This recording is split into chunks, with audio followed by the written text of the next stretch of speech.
name's Ben. And my name's Josh. Welcome back to FPL Graduates. Welcome back to another transfer targets video. In today's video, of course, free hits are flying about. Blank game week time is here, 29. A lot of managers are going to be making transfer moves this week specifically. I know myself, I'll be making 4 free transfers. So let's get into some of these players that we are thinking of transferring into our teams and making some recommendations on these transfers in and showing you sort of the plus sides, the caveats, and everything in between. Yes, so into the blank game we go. We're going to be focusing on particularly players that are good for not just 29, but a little bit after that as well. Just because we did do a free hit draft already. So if you are free hitting and want to know the best free hit team, do check that out. It will be a link in the description for that. Starting off with Emmanuel Agbadou. So at £4 million, he's come back from injury and played a full 90 minutes against Everton at the weekend. It's very good news for those who are, looking to find cash to fund a move maybe for Erling Haaland or somewhere else in their team. He's got Southampton away this week. Overall, the next 3 fixtures are not bad from a defensive point of view. I think if Wolves are to get points at the moment, they need to be a lot more defensively solid, just due to the fact that they've got not much going forwards without Mateus Cunha in their side. He's had 1 clean sheet in 6 starts so far. What's your thoughts on him, Ben? Do you think he's a decent option at that sort of price point? Yeah, he's a decent option at that price point, but only if you are looking to go up to Erling Haaland. Think in any other scenario, you'd rather spend a little bit more money on Ryan Ait-Nouri for the same defence and a much more attacking asset.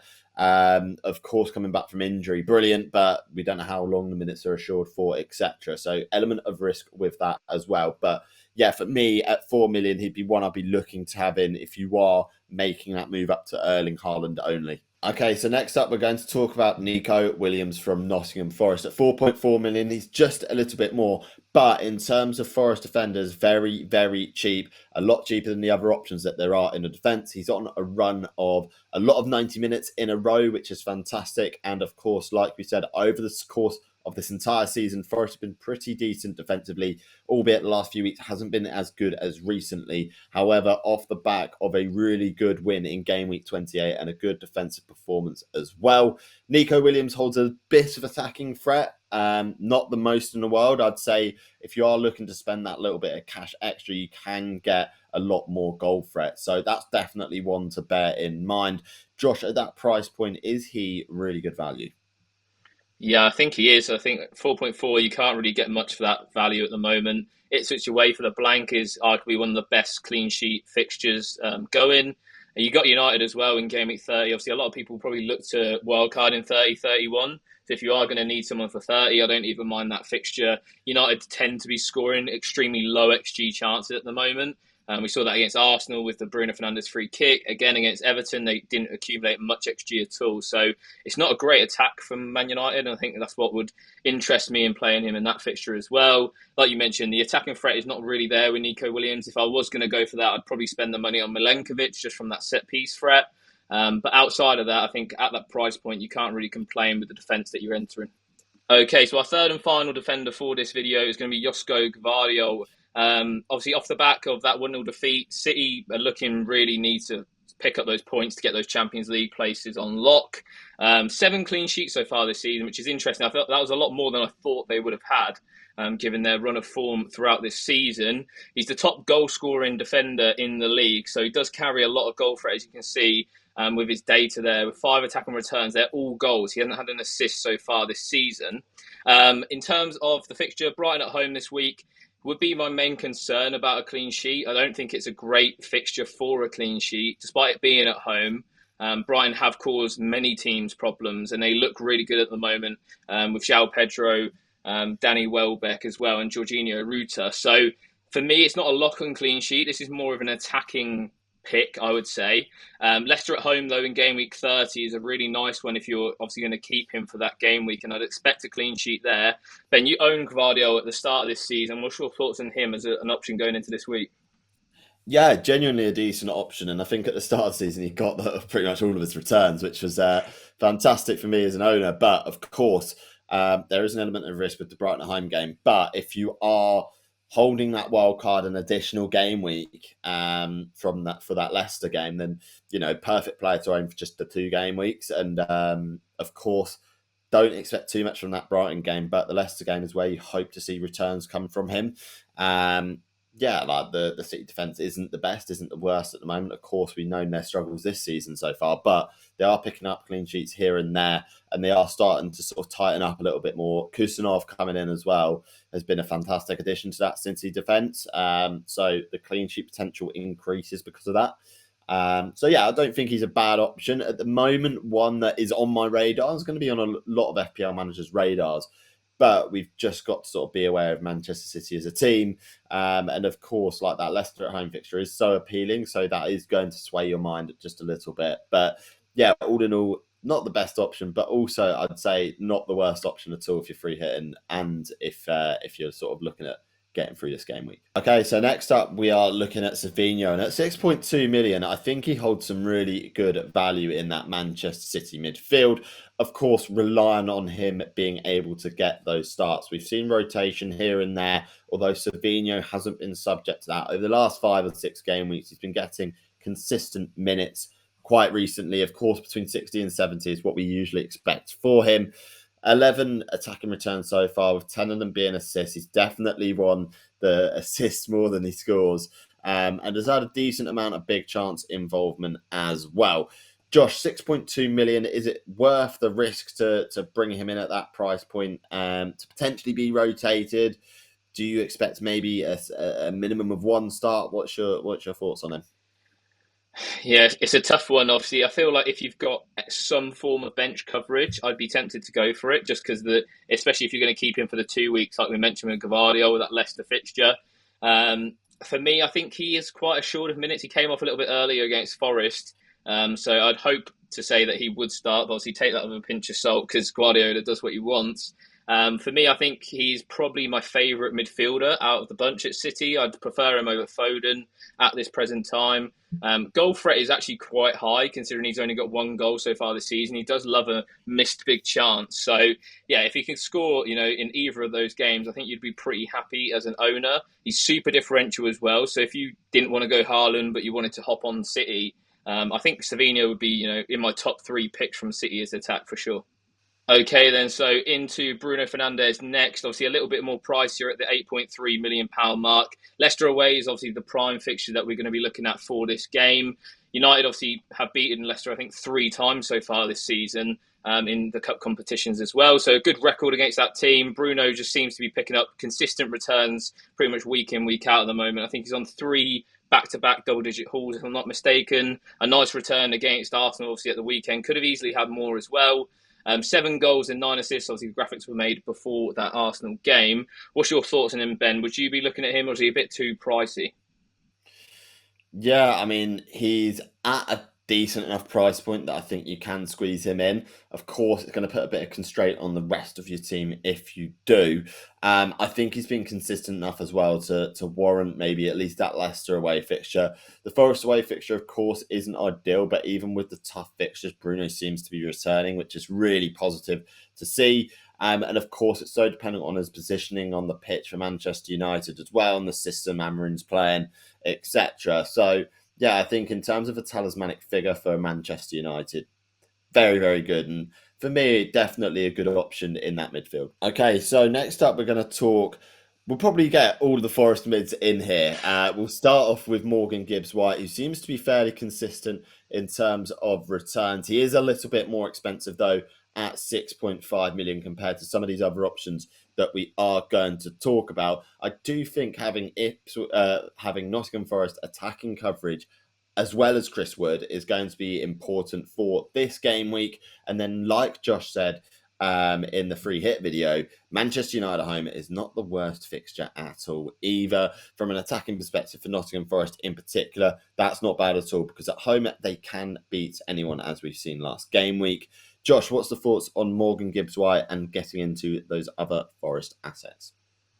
Yeah, I really like Gibbs-White. I think for me, if money was no problem, I think he is the better pick over the others.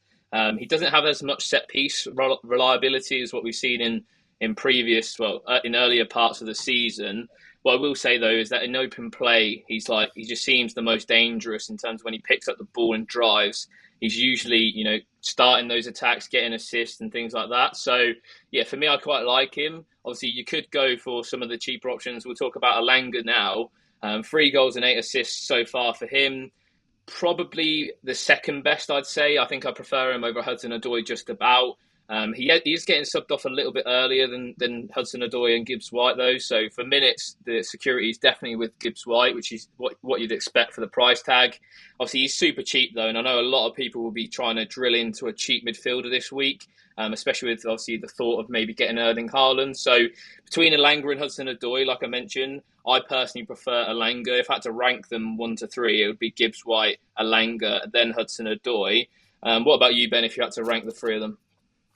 Yeah, I'd probably say similar, just based off the big chance involvement that you can look at. Hudson-Odoi's had the 6 big chance involvement, which is, less than half the other 2. And he's had, in terms of the minutes, he's had the middle ground in terms of minutes. So I'd almost prefer to go for Gibbs-White. And then if you can't afford it, Elanga is probably that second best option. Okay, then. So on to some Bournemouth midfielders now. We're going to talk about Justin Kluivert first. Obviously, by no means a differential at the moment, but a lot of managers, I think myself and Ben included, do not own him still, despite having a fantastic season so far. Brentford at home, Ipswich at home over those next 2, which is obviously what we're focusing on, because a lot of managers will wildcard in that Gameweek 31 window. 2 prime fixtures from an attacking point of view. Really nice. Obviously, he's got the penalties, 12 goals, 5 assists so far this season. 6 of those are penalties scored. So it goes to show that Bournemouth are a team that do get a decent share of the penalties. Obviously, 3 of them coming in one game against Wolves. What's your thoughts on Kluivert, Ben? Obviously, he's super high owned. I think from my point of view, I'm more worried about the EO than anything else. But would you say he's still the best Bournemouth midfielder out of them? It's a difficult one because Kluivert is a decent asset, but you just have to bear in mind Semenyo as well. Like we talk about Kluivert having the penalties and that sort of thing, but Semenyo has the sheer volume of shots that he takes on in any given game. It's pretty astounding, to be honest. And of course, like the minute security is more, in my opinion, with Semenyo than it is with Kluivert. Of course, at the time of recording, we understand that Semenyo might have had a knock, might have not when he came off on Sunday. So we just have to wait and see with that. But in my opinion, I think the big chance involvement that Semenyo has being 25 compared to Kluivert's 19. He is involved in a lot more in terms of sort of chances and that sort of thing. And the minutes is there for him. So I would really be tempted by the Semenyo route just to be a little bit differential. But of course, if you're going with the penalty taker, then you're more than likely to get a penalty at some point, given what we've had over game week 28 in terms of penalty takers.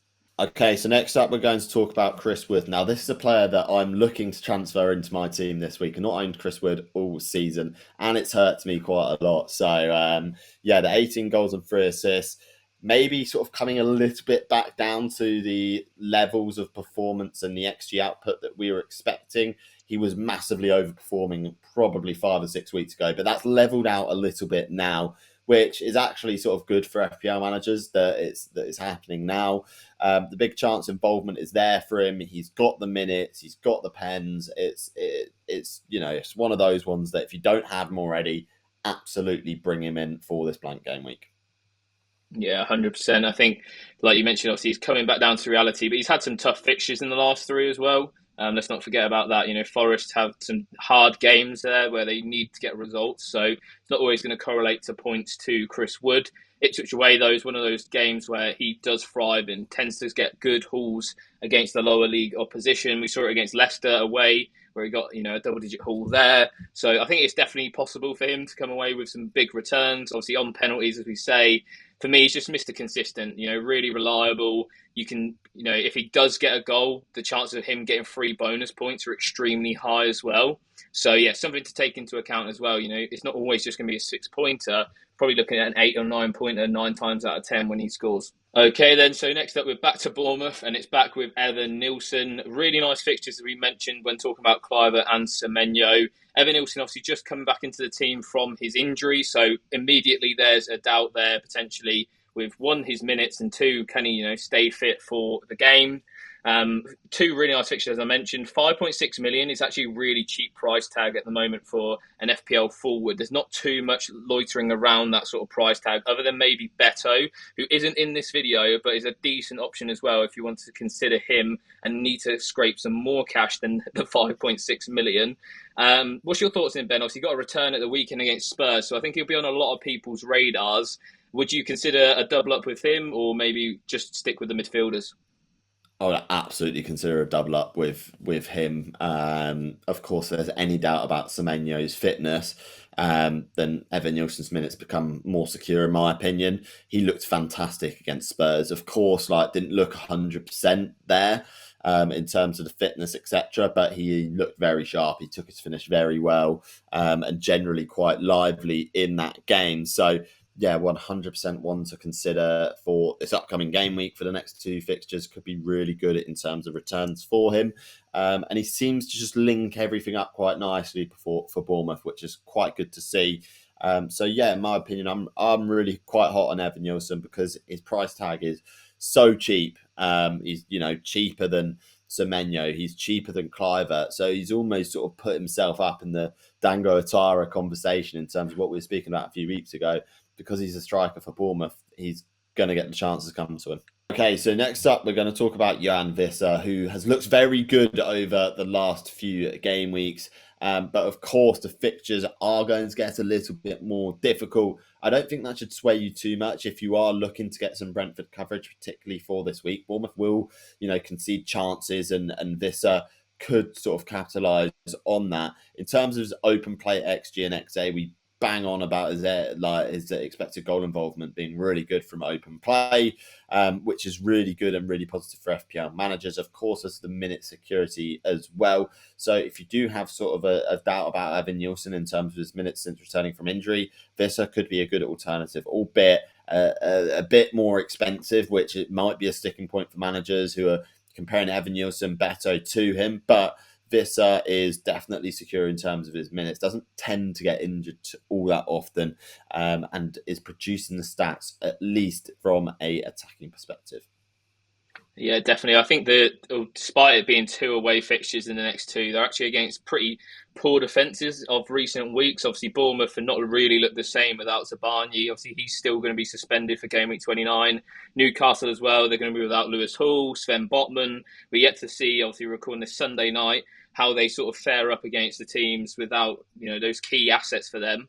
So it will be interesting to see how that sort of pans out. For me, I think value for money is definitely with Evanilson and Beto, as Ben discussed. But you are paying for someone who is, uber reliable. He's playing most minutes for Brentford. He's always in and amongst the big chances. Like his big chance involvement's super high so far this season.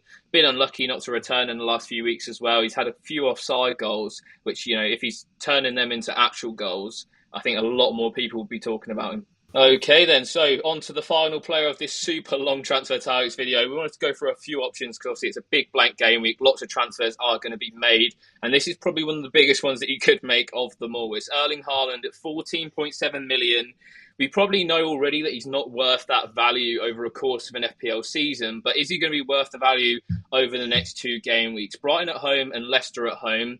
You could argue he's the best captaincy option for game week 29. He's definitely in the conversation for it for game week 30 as well. 20 goals, 3 assists so far this season. It's not been as prolific as his previous years, don't get me wrong. But for me, I think, if we're talking about premium assets at the moment, I definitely think he's probably a step above Cole Palmer right now, that's for sure. What's your thoughts on him, Ben? I'm personally going to be trying to bring him into my FPL team this week. Are you being swayed by him? Not as much, just because he's a forward. Like it's really interesting. Like a lot of managers are going to be looking towards him. At the moment, I'm not, just because of how much of an effort that is going to take to be able to bring him in. Of course, for managers who don't have much bench coverage, that's going to be a move that will be difficult to make because, of course, some managers are going to not want to sacrifice a playing player in game week 29 in Cole Palmer for Erling Haaland. Like people want to get rid of the players that are blanking, which is understandable. So it's all very much going to be dependent on your situation as a manager, like whether you are looking at the luxury of being able to go up to Erling Haaland or whether you're just trying to scrape by with the free transfers that you can. It's going to be depending on that, because in isolation over 2 game weeks, he's going to be a fantastic option. But after that point, you're probably going to be looking at selling him anyway. So, yeah, it's one of those ones you've just got to weigh up the potential sort of the points gained from that into your decision making. Okay, then, so that wraps up our blockbuster Game Week 29 transfer targets video. Probably our longest one yet, I'd say. Some interesting picks on there. Let us know who you're going to be trying to bring in for this big blank game week in the comments down below. Absolutely. And as always, please remember to like, comment, and subscribe to the FPL Graduates. I've been Ben. I've been Josh. And we'll see you guys next time. Have a good game week, everyone. So you may rise, but you'll never make me